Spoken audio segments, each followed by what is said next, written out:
Reducing costs for families in their day to day lives can ease the strain. And there's so many ways that we at the CFPB are working to give them more peace of mind. And one of them is combating junk fees. Junk fees are those unavoidable, unnecessary, and surprise charges that inflate costs for families while providing little to no value or service.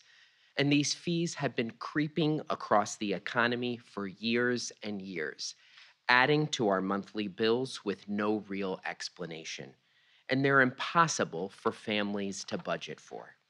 At the CFPB, Americans are telling us that they're tired and frustrated of getting hit by junk fees in their financial lives. That's why we've been hard at work on banking fees that cost consumers tens of billions of dollars each year. And we're making progress. Banks across the country are cutting and even eliminating fees, saving families billions.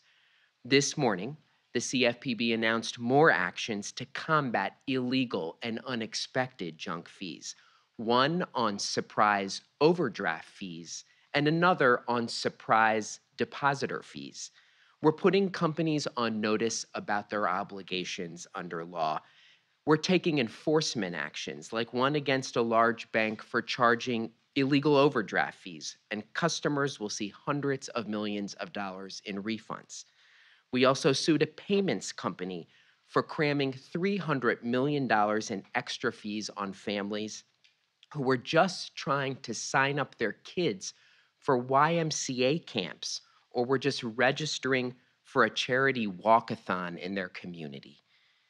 And we're going to continue by finding ways to reduce burdens of other fees, like the billions in penalties charged by banks and credit card companies through new rules and guidance. This is real money back in the pockets of American families. It's good for them and it's good for businesses that follow the law.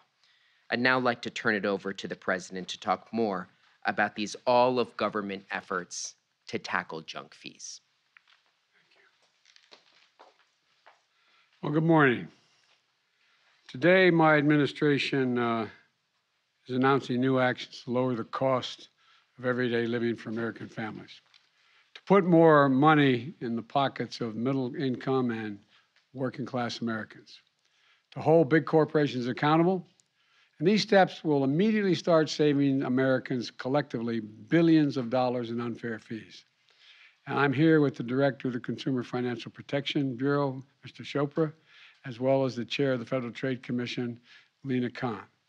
And we're remembering they're members of the Competition Council that I created last year to promote competition across the economy and lower costs for families.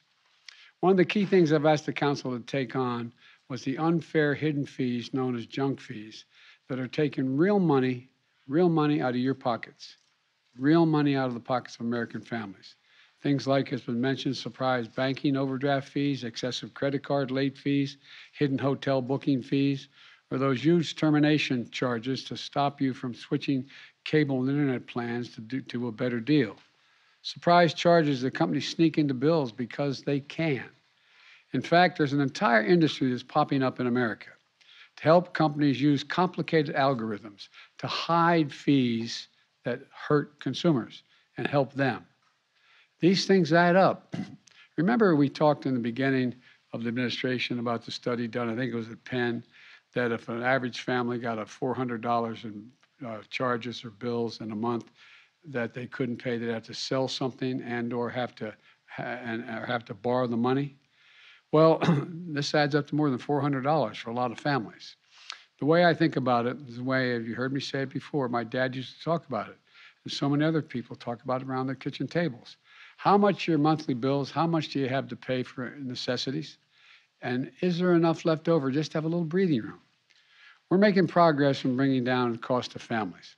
And by the way, the price of gasoline continues to fall. It's down for the third week in a row. They're down $1.25 a gallon from the beginning of the summer, and gas prices in the decade before the pandemic were averaging $3.30 before the pandemic, before I got here. During the pandemic, no one was driving, so the gas prices went down. But even with historic recovery we're seeing in the economy of 10 million new jobs and unemployment of 3.5%, gas prices are continuing to go down. And because they're going down, we're making serious progress in getting prices close to what they were before the pandemic. The most common price right now in America is $3.39 a gallon. It's going to come down more. And they're going to come down even further when when the oil companies agree to our demand, my demand, to pass on the savings from the price of a barrel of oil, which is considerably down, to the pump, where in fact you get charged by the gallon. Each year, these junk fees, in addition, that companies charge cost Americans tens of billions of dollars, weighing down family budgets and making it harder for people to pay their bills. So my administration is taking action to eliminate these fees. First, imagine this. Your child outgrows his bicycle, and you decide to sell it online. And someone pays you a check, pays you $30 for the bicycle or something. Days later, that check that you got paid with, that you deposited in your bank, it bounces. You didn't know it was bad, but you get charged $15. You get charged $15. It's wrong. It's ridiculous. It's unfair. My administration is making clear today it's illegal as well. Second, my administration is also making clear surprise overdraft fees are illegal. Listen to how those fees work. And some of you all know this, because you know from your everyday lives. But you pay a bill and you double check your bank account to make sure before you write the check that you have enough in your account to cover it. You've gotten the money, so you go ahead and you pay. Then it turns out your balance wasn't up to date because your bank was slow in processing other charges. And by the time the bank gets around to settling the transaction, you've overdrawn your account. You're charged an overdraft fee that runs around $35 each time. It's not your fault. The bank screwed up. You didn't. The bank did. You had a positive balance when you paid the bill. It's just simply wrong. And today, my administration is making clear it's also illegal. Today's actions are going to save consumers more than $1 billion each year. And that's a lot of money back in people's pockets. As Director Chopra shared this morning, that his team is even going further, developing rules and guidance that would take credit card late fees and other banking fees that cost Americans $24 billion a year, take them on. And we're just getting started. There are tens of billions of dollars in other junk fees across the economy, and I've directed my administration to reduce or eliminate them. Last week, the Federal Trade Commission started work on a rule to crack down on unfair and deceptive fees across all industries. Fees that were never disclosed, and there was no way to avoid the fee, like processing fees for concert tickets or like resort fees. When you think you're paying one price to book a hotel and you only find out after you're checking out that there's a resort fee you've never heard about that's added to your bill. And the Department of Transportation is going after unfair airline fees. Last summer, if your flight was canceled or delayed, only one top airline guaranteed that you could rebook for free, even because they're the ones that canceled, not you. You didn't fail to show up. They canceled. When Secretary Buttigieg called them out on this, about 10 airlines, now 10 airlines rebook for free. They don't charge the fee. That's progress. The Department of Transportation is working on rules that would require airlines and travel sites to disclose fees up front. Fees like things, if you want to sit next to your young child, well, guess what? Or check your baggage, or change your ticket. You're going to be surprised. They're going to charge you for that without telling you. Your ticket's going to cost a heck of a lot more. And that's not a Federal Communications Commission. They're working on a rule that would make the same thing for fees that internet companies charge, requiring them to show those costs up front. I'm not saying they can't charge it, but you got to let you know they're going to charge it. You can make a decision. Some airlines, if you want 6 more inches between you and the seat in front, you pay more money. But you don't know it until you purchase your ticket. Look, folks, these are junk fees. They're unfair, and they hit marginalized Americans the hardest, especially low-income folks and people of color. They benefit big corporations, not consumers, not working families. And that changes now. You know, we've been working this for a while. I know it's been a tough few years, But from day one, my administration was laser focused on easing the burden facing working class families and giving them, as my dad would say again, just a little breathing room. Because of the steps we've taken, the United States is in a stronger position today than any other country in the world economically. Jobs are up. People are back to work. American manufacturers are roaring back. As a matter of fact, I'm going to be heading up to Syracuse, New York, that area, where our U.S. company Micron is going to be investing $100 billion. I think I go day after tomorrow or the day after tomorrow. Manufacturing computer chips will put tens of thousands of Americans to work.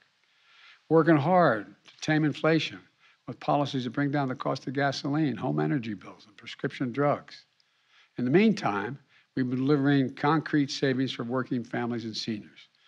We've made, for example, hearing aids more affordable and available over the counter at places like Walgreens and Walmart, so that tens of millions of Americans with hearing loss don't have to pay expensive visits to specialists. It's saving people as much as $3,000 per pair of hearing aids. $3,000. It was also made it possible for tens of millions of Americans to get free or low-cost internet. If you want to get that, go to getinternet.gov. I'll lay out for you how you do it to check your eligibility to get $30 off your internet bill every month. In addition to taking action today to restrict two particularly egregious types of banking fees, my administration has pushed banks to reduce the fees they charge for consumers across the board. The result? 15 of the nation's 20 largest banks are voluntarily getting rid of bounce check charges entirely. But going forward with the director's team is also developing rules for guidance that would require banks to go even further in addressing additional types of junk fees. They're working to lower prices and increase competition across the whole economy. Because when companies compete, products get better, prices go down, wages go up. We encourage innovation when that occurs, and America leads the world. It's called capitalism. I've said it before, capitalism without competition isn't capitalism, it's exploitation. Folks, there are two very different ways of looking at our country. One is, as I've said before, the view from Park Avenue, which says help the wealthy and maybe that'll trickle down to everyone in the country. The other is from Scranton or Claymont or thousands of cities across the country, like the place I grew up. The benefit and the belief that the backbone of America are people who get up every morning and work for a living, put on their shoes, get out of bed, and go to work. The middle class, they're the ones who built this country. That's who our country should work for. And we're going to keep taking concrete actions like this. You're going to hear more from me on this to make sure it does. And when it does, not only are they going to do well, the wealthy will do very well as well. So folks, look, it's taken a little bit to get this competition piece moving, but there's a lot out there. It's going to change, not the lives, it's going to change the circumstance for an awful lot of hard-working middle-class folks. The idea that, if you want it, anyway, I won't go on now. You're going to hear more from me about this later. But I just think that one of the things that I think frustrates the American people is they know the world's in a bit of disarray. They know that Putin's war has imposed an awful lot of strains on Europe and the rest of the world and the United States.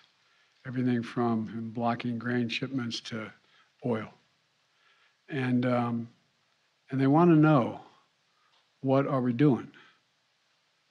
And there's a lot going on that we're doing. And it adds up. And what I'm going to be coming back to you with is an example. I don't know if I'm going to do it from a podium or a release, but take an average family who's going to go visit their mother or father for Thanksgiving. What's the charge? Or they're going to come home from school? I mean, there's a lot of money. These are billions of dollars. It doesn't add up to billions for the individual, but adds up to $200, $300, $400 for average families. And I'm not being solicitous here. I say to the press here, a lot of you come from backgrounds like I came from. We're not poor, just regular folks. But that matters. It matters in their life. And by the way, I'm going to be working very hard to make sure that oil companies pass on the reduction in the price of a barrel of oil to the pump. So anyway, I'm optimistic. It's going to take some time, and I appreciate the frustration of the American people. Can everyone remain seated while we wait? Thank you very much, everybody. Thank you very much, press. We need everyone to remain seated and hold for a moment while we wait for the plane. Thank you very much, press. Thank you.